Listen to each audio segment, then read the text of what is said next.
Hello, AP scholars. Today we're here to teach you how to write a rhetorical analysis, one of the 3 essays you'll be asked to write on your AP language exam in May. A rhetorical analysis is an essay that breaks a work into parts and then explains how the parts work together to create a certain effect, whether to persuade or shame or inform. Basically, you will be given a fictional or non-fictional passage and then asked to write an essay evaluating how 2 to 4 rhetorical elements of style contribute to the author's purpose. On the exam, you will be given a more specific essay prompt, such as analyze stylistic elements in a passage and their effects, analyze the author's tone and how the author conveys his tone, or a specific prompt asking about 1 or more specific devices.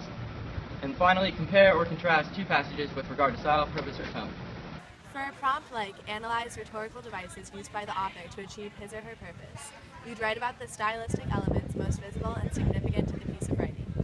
The following are some options you should look for and consider writing about. Tone encompasses the attitudes towards the subject and toward the audience implied in the literary work. For example, Mike felt slighted after an inept fellow employee got the promotion he desperately wanted for himself. The use of the words slighted and inept contribute to an agitated and resentful tone. Diction is the style of speaking or writing determined by the word choice of a writer. As Atticus Finch said in To Kill a Mockingbird, you just hold your head high and keep those fists down. No matter what anybody says to you, don't let them get your goat. Try fighting with your head for a change. Lee chooses informal language, colloquialisms, and short sentences to contrast Atticus's usual formalities as a lawyer to show his strong relationship with his daughter.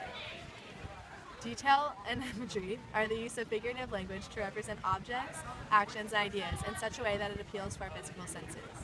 A host of golden daffodils, beside the lake, beneath the trees, fluttering and dancing in the breeze, continuous as the stars that shine and twinkle on in the Milky Way.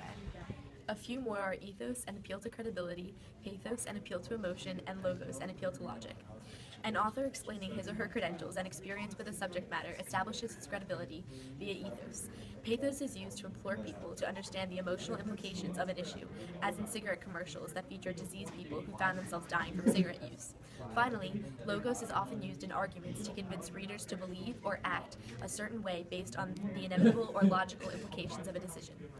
Literary devices, the typical structures used by writers in their works to convey his or her message in a simple manner to the readers. They help the readers to appreciate, interpret, and analyze literary work. These include metaphors, similes, hyperboles, symbolism, etc. In The Great Gatsby, the green light that Gatsby watches from the end of his dock is a symbol of the hope that he still has for his future with Daisy. Like the light, Gatsby is bright, sustaining, and a constant proof of life and emotion. Point of view, the mode of narration that an author employs to let the readers hear and see what takes place in the story. In The Great Gatsby, Nick Carraway's narration is an example of the first-person point of view that is consistent throughout the novel. As a result, the reader grows to trust Nick and learns about the characters and events of West Egg from the perspective of a single character who is more of an observer than part of the action. Organization is the arrangement of ideas, incidents, evidence, or details in a noticeable order in an essay. Syntax dictates how words from different parts of speech are put together in order to convey a complete thought.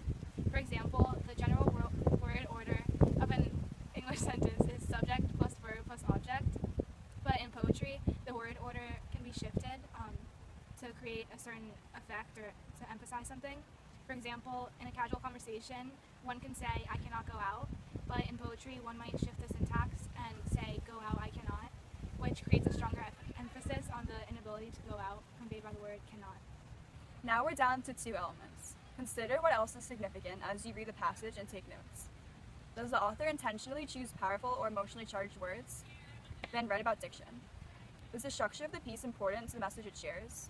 Then write about organization. Is there a particular literary device, like repetition or symbolism, that is recurring? Maybe argumentative tools like pathos, strong sense of description, or the sentence structure catch the reader's eye. You get the idea. Every passage will employ different stylistic choices, which is why you should be familiar with at least 5 or 6 so that you can write about 3 that are prevalent in the passage you get on the exam.